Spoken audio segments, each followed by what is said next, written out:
한빛장로교의 김사무엘 목사입니다. 오늘은 마태복음 11장 28절에서 30절의 말씀을 가지고 수고하고 무거운 짐진 인생이라 하는 제목으로 은혜를 나누도록 합니다. 중국 설화에 이런 이야기가 있습니다.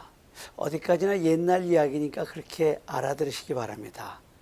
염라대왕 앞에 세 사람이 불려왔는데 염라대왕의 생명력을 보니까 아직 죽을 사람이 아닌데 초짜인 저승사자가 잘못 데려온 것입니다.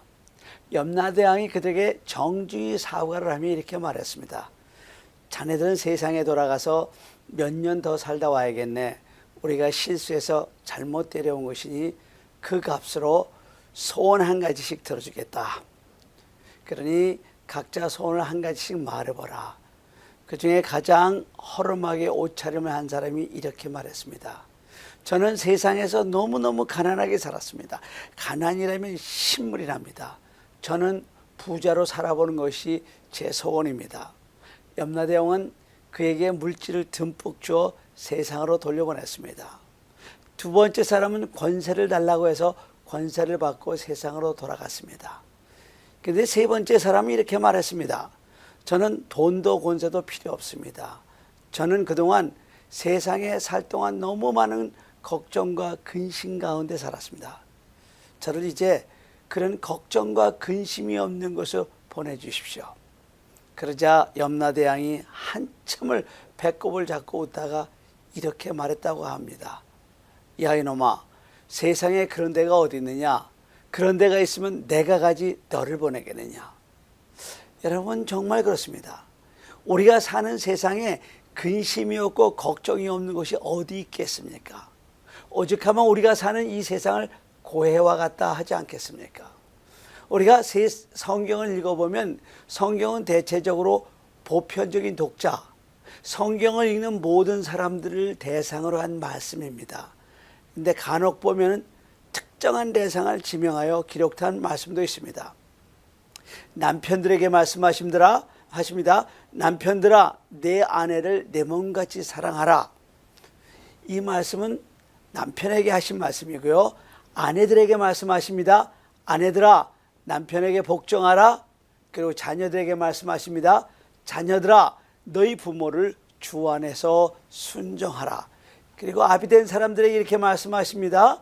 아비들아, 너희 자녀를 노엽게 하지 말고 오직 주의 교양과 훈계로 양육하라. 오늘 본문이 바로 이렇게 특정한 대상을 지명하여 기록한 것입니다. 수고하고 무거운 짐진 자들아. 오늘 말씀은 틀림없이 수고하고 짐진 자들을 향한 말씀입니다. 이 말씀은 보편적인 대상이 아니라 아주 특정한 대상, 수고하고 무거운 짐진 자들에게 주신 말씀입니다. 그런데 이 말씀은 특정하고 제한적인 대상이지만 오늘 말씀만큼 보편적이고 제한이 없는 대상이 되는 말씀도 없습니다. 왜냐하면 이 세상에는 수고하고 무거운 짐진 자들이라고 할 때 그 어느 누구도 해당되지 않는 사람이 없기 때문입니다. 정말 염라대왕의 말처럼 염려가 없는 세상은 없고 걱정이 없는 세상은 없기 때문입니다. 철없는 아이들하고 너무 사는 것이 힘들어 제정신을 잃어버리는 환자를 제한다면 한 사람도 예 없이 다 이 말씀에 해당할 것입니다. 가난한 사람들은 아마 돈 많은 부자는 예외일 것이라고 생각을 합니다. 그리고 자신도 빨리 부자가 되면 그와 같은 수고와 부담으로부터 자유로워질 것이라고 생각합니다. 그러나 그렇지 않습니다. 세상의 부자들을 향하여 수고하고 무거운 짐진 자들아 라고 부른다면 가난에 찌들고 고생하는 사람들 못지않게 빠른 속도로 고개를 돌려 쳐다볼 것입니다. 인생을 살아오면서 수고의 짐이 없는 사람이 누가 있겠습니까?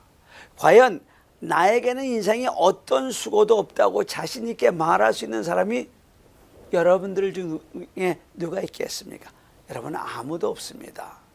가난한 사람은 가난하고 그리고 돈이 많은 사람은 많은 대로 인생의 무거운 짐을 걸머지고 살아가며 지식인은 지식인대로 괴롭고 권력자는 권력자들 나름대로 힘겨운 고통의 짐을 지고 살아갑니다. 인류 역사가 시작된 이래 인간에게 괴로움은 떠나가지 않고 있습니다. 모든 인간은 고통 속에서 태어나서 고통 속에서 살다가 고통 속에서 죽어갑니다. 그러니까 세계의 정복을 꿈꾸던 나폴레옹도 세인트 헤레나 섬에서 유배되었을 때 나는 지금까지 단 일주일도 행복한 날이 없었다. 저기 바닷가에 넘실거리는 물결은 세상 사람들의 눈물이요, 저기 부는 바람 소리는 세상 사람의 한숨 소리구나 하고 한탄했던 것입니다. 그래서 오늘 본문은 수고하고 무거운 짐진 자들이라는 특정한 대상을 지명하여 하신 말씀이지만 결국에는 우리 모두 보편적인 독자, 성경을 읽는 모든 사람들을 대상으로 한 말씀이라 하는 것입니다. 여러분은 세상에서 제일 힘든 일이 무엇이라고 생각합니까? 아마 여러 가지가 생각나실 겁니다. 그러나 사실 세상에서 제일 힘든 일은 산다는 것 그 자체입니다. 정말 산다는 것이 얼마나 힘든지 모릅니다. 우리가 가끔 힘들 때 한숨처럼 내뱉는 소리가 있죠. 어떻게 세상에 이럴 수가 있을까 하는 말입니다. 아니요, 세상은 원래 그랬어요. 그런데 당신은 참 행운으로 아직까지 그런 일을 당하지 않아서 그렇지 세상은 원래 처음부터 그랬습니다. 이처럼 기가 막힌 세상을 살아가는 여러분과 저를 향해서 우리 주님이 이렇게 초청하십니다. 수고하고 무거운 짐진 자들아 다 내게로 오라, 내가 너희를 쉬게 하리라.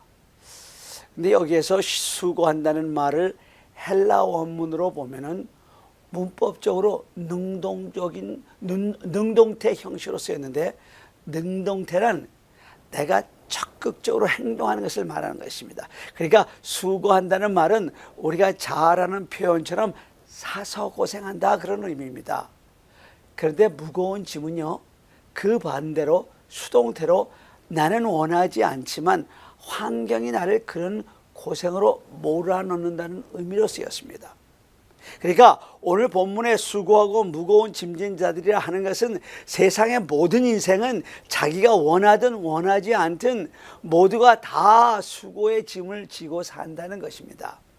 그런데 수고라는 단어가 성경에 처음 나타나는 것이 놀랍게도 창세기 3장 15절 인간이 죄를 지은 직후부터라는 것입니다.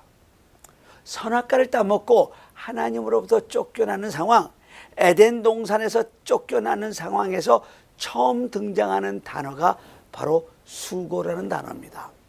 하나님이 여자에게는 네가 수고하고 자식을 낳을 것이라고 말씀하셨고, 남자에게는 너는 내 평생에 수고하여야 그 소산을 먹으리라고 말씀하셨습니다. 결국 인생을 힘들게 하는 수고는 죄의 결과라는 것입니다. 얼마나 많은 사람들이 어리석은지 인생의 수고를 없애본다고 물질에 매달리고 건강이 최고로 알고 많이 배우면 될 것처럼 대학에 석사에 박사 학위를 받습니다. 그런데 그런 것들은 기껏해야 육체적인 표피 수준입니다. 그러니까 그런 것들로 죽었다 깨어나도 인생의 수고가 해결되지 않는 것입니다. 그러니까 많이 가지고도 절망하고, 건강하면 그 건강으로 죄짓고, 많은 지식이 오히려 인간을 번민하게 만드는 것입니다. 왜냐하면 인생을 힘들게 하는 수고의 원인은 죄에 있기 때문입니다. 이 죄의 문제가 해결되지 않으면 그 무엇을 아무리 많이 가져도 인생은 여전히 힘들고 여전히 아프고 그리고 정말 공허하고 허무한 것입니다. 사실 우리 교회 제일 연세 드신 화평의 어르신들, 연세쯤 되는 분들이 그 옛날에 그야말로 지긋지긋하게 가난한 한국을 떠나서 이 미국에 와서 산다고 하는 것은 대단한 것이었습니다. 그야말로 당시에는 특권층들의 일이었습니다. 물론 요즘 젊은이들은 제가 이런 말을 하면 고개를 갸우뚱하지만 이분들의 학력을 보세요. 대단합니다. 한국에서 제일 잘 나간다는 서울대학교, 이화대학교, 또 하시던 일들, 경력을 보면은요, 오히려 한국에서 그냥 사셨으면 지금 더 좋았을 뻔했다 하는 분들이 많이 있습니다. 그러나 이 미국에 와서 살아보았지만 늙어보니 인생이 후회스럽고 아프면 원망스럽고 살아온 인생을 뒤돌아보면 한없이 공허하고, 왜냐하면 이런 것들은 기껏해야 표피적인 수준이기 때문에 그렇습니다. 그런데 이런 분들에게 아주 소망적인 면이 하나 있어요. 그것은 이 미국에 왔기 때문에 이 아름다운 한빛교회에 나왔고 예수님을 믿었고 구원받았다는 것입니다.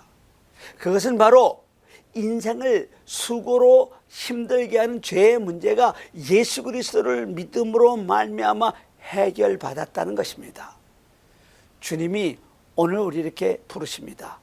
수고하고 무거운 짐진 자들아 다 내게로 오라, 내가 너희를 쉬게 하리라.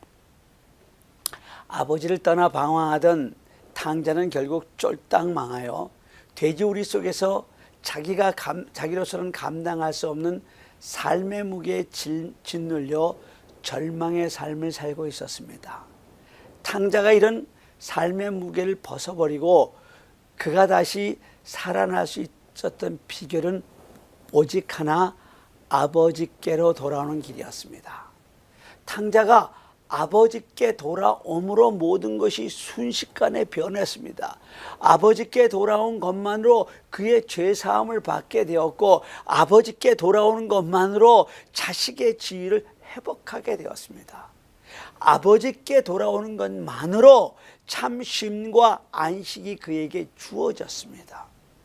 여러분, 우리의 삶이 그렇습니다. 우리의 삶이 힘들고 어려운 것은 우리가 하나님으로부터 너무 멀어져 있기 때문입니다. 그래서 주님이 우리를 이렇게 부르십니다. 수고하고 무거운 짐진 자들아 다 내게로 오라, 내가 너희를 쉬게 하리라. 여러분, 혹 삶이 공고하고 무의미하고 무겁지는 않습니까? 힘들고 답답하고 고통스럽지는 않습니까? 그 어느 누구도 도와줄 수 없고 해결할 수 없는 인생의 문제 때문에 힘들어하지는 않습니까? 그것은 당신이 하나님과 너무 멀리 계시기 때문에 그렇습니다. 돌아오셔야 합니다. 돌아와 돌아와 마음이 고하니요. 여러분, 돌아오셔야 합니다. 아이들이 동네에서 놀다가 문제만 생기면 울면서 집으로 돌아옵니다. 동네 형들에게 맞아도 엄마 하며 울면서 집으로 돌아옵니다. 넘어져서 무릎이 까져도 엄마 하면서 울면서 집으로 돌아옵니다. 집에는 마치 슈퍼맨처럼 자기의 모든 문제를 해결해 주셨고 해결해 주실 엄마 아빠가 계시기 때문입니다. 우리에게는 우리 인생의 문제를 해결해 주시는 하나님 아버지가 계십니다. 비록 부모된 우리에게는 능력의 범위가 있어서 자식이 아플 때는 대신 아파주고 싶고, 자식이 죽을 병에 걸려 생사를 헤맬 때는 내가 대신 죽어주고 싶지만 우리는 그럴 수가 없어요. 그건 우리의 능력 밖의 일이기 때문에 그럽니다.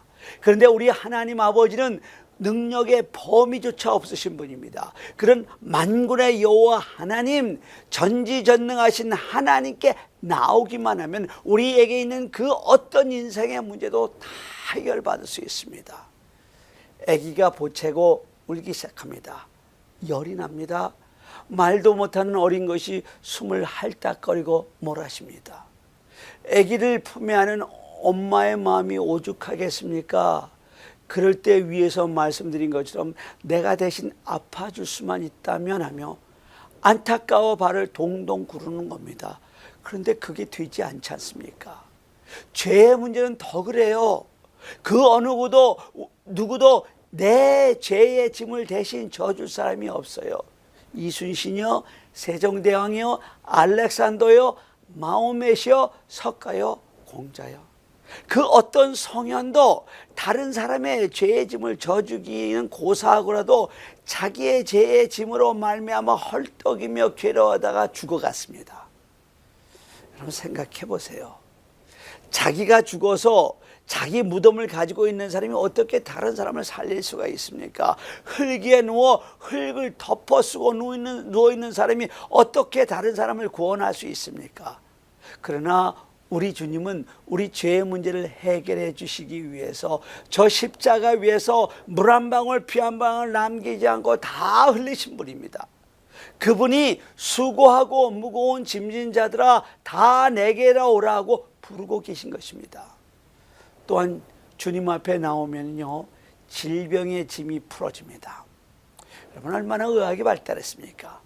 불과 몇 년 전 황우석 박사가 사람의 체세포를 복제해서 배아줄기를 배양해서 성공하였다고 발표하여 세계적으로 떠들썩할 때만 해도 모든 난치병이 다 고쳐질 것처럼 착각들을 했습니다. 저도 당뇨병이 고쳐질 줄 알았어요.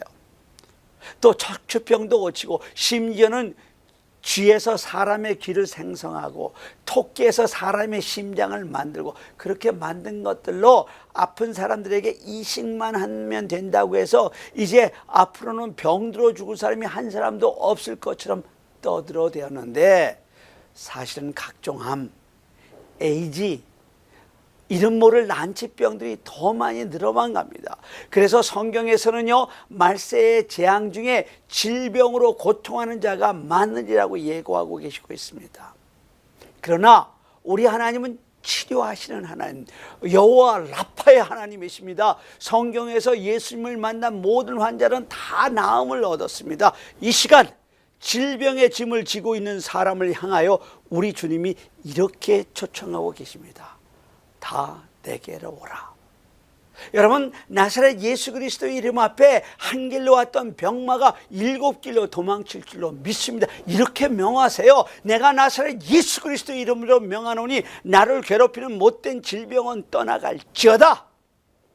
진정 예수님을 만나기만 하면 우리를 괴롭히는 질병의 짐이 풀어집니다.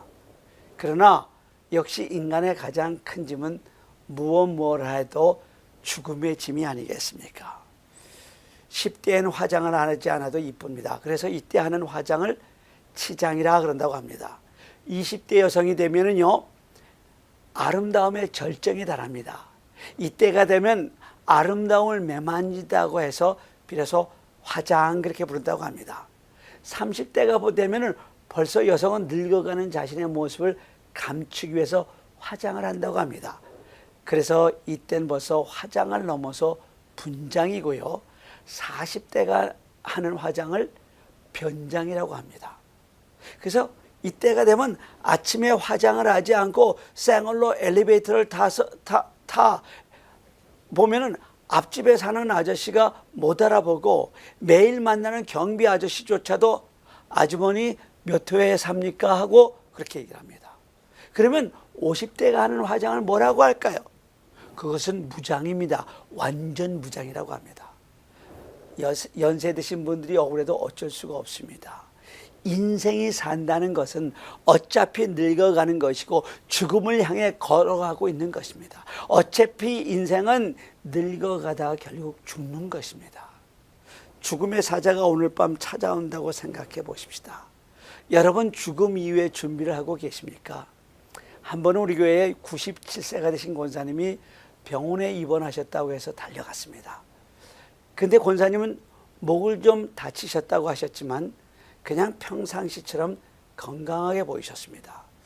제가 말씀을 펴서 시편 23편을 읽으려고 하다가 예전에 권사님이 시편 23편을 외우셨던 것이 기억이 나서 권사님께 한번 외워보시라고 하니까 1절부터 마지막 절까지 다 외우셨습니다. 그렇게 그날 신방은 정말 기쁜 마음으로 마쳤습니다. 그런데 다음날 토요일에 신방을 하려고 했는데 저는 유스그룹이 여름 수양회를 떠날 기도원에 현지 답사를 가야 하기 때문에 부목사님에게 신방을 좀 다녀오라고 했습니다. 제가 기도원에 가서 돌아보며 사진을 찍고 있는데 부목사님께 급한 연락이 왔습니다. 권사님이 숨을 아주 가쁘게 쉬시며 정신을 잃으셨다는 것입니다. 그래서 빨리 간호사를 부르고 내가 자제분들에게 전화할 테니 그분들이 오실 때까지 병상을 좀 지켜달라고 했습니다. 겨우 자제분들과 연락이 닿았고 저도 그 양로원으로 달려갔습니다. 근데 권사님은 이미 옆에 있는 병원 응급실로 옮기신 후였습니다. 저는 부목사님이 응급실에 들어가 권사님을 뵐 때 이미 숨을 제대로 쉬지 못하고 계셨습니다.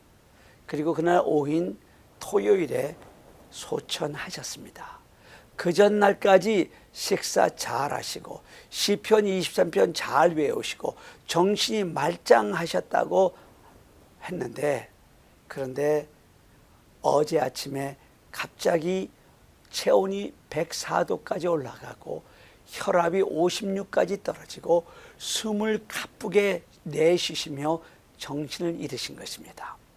물론 연세가 97세이니 하루아침에 안녕이라 할 수 있습니다. 그래서 오늘 주보 교회 소식란을 보세요. 어제 새벽 기도를 마친 후에 주보를 만들면서 전혀 그런 일을 상상도 못해서 권사님이 양로병원에 입원하셨다고 주보에 냈지 않습니까? 여러분, 죽음이 바로 우리 코앞에 와 있습니다. 절대로 멀리 있는 것이 아닙니다. 여러분, 분명히 아셔야 합니다. 지금 다른 사람의 이야기를 하고 있는 게 아니에요. 지금 바로 당신의 이야기를 하고 있는 겁니다. 물론 우리가 살아가면서 지고 있는 인생의 짐이 얼마나 많습니까?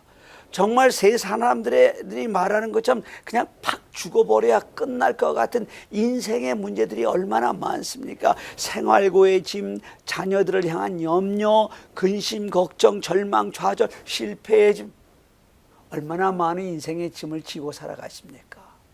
이 모든 무거운 인생의 짐을 벗기를 원하신다면 주님 앞으로 나오십시오. 집에 나가 놀다가 문제만 생기면 울면서 엄마하고 집에 돌아오는 어린아이처럼 되십시오. 여러분, 마을에 호랑이가 나타나 어흥하면 큰 개들은 흔적도 없이 사라집니다. 무서워서 다 숨어버린 것입니다. 그런데 혼자 왈왈거리고 호랑이 앞에 나타난 개가 있어요. 강아지예요. 이걸 두고 하루 강아지 범무서운 줄 모른다고 하는 것입니다. 여러분의 그 꼴꼴난 이론으로 따지지 마십시오. 그 잘난 경험 내세우지 마십시오. 인간이 하나님 앞에서 교만을 떨면 어떻게 하자는 겁니까? 그냥 아프면 아픈 대로, 상처가 났으면 상처가 난 대로, 실패했으면 실패한 대로, 병들었으면 병든 대로 주님께 나오십시오. 천부여 의지 없어서 손들고 옵니다. 주 나를 박대하시면 나 어디 가리까? 여기에 문제의 해결이 있는 것입니다. 여기에 고단한 인생을 사는 인생에게 주님이 주신 참 쉼이 있는 것입니다. 삶이 힘드십니까? 삶의 아픔이 있습니까? 몸의 질고로 힘들어하고 있지는 않습니까? 그러면 단 한 말씀만 기억하세요. 수고하고 무거운 짐진 자들아 다 내게로 오라. 내가 너희를 쉬게 하리라. 이 한 말씀만 붙잡고 나머지 생애를 살아가시기를 바랍니다. 다 같이 기도하시겠습니다.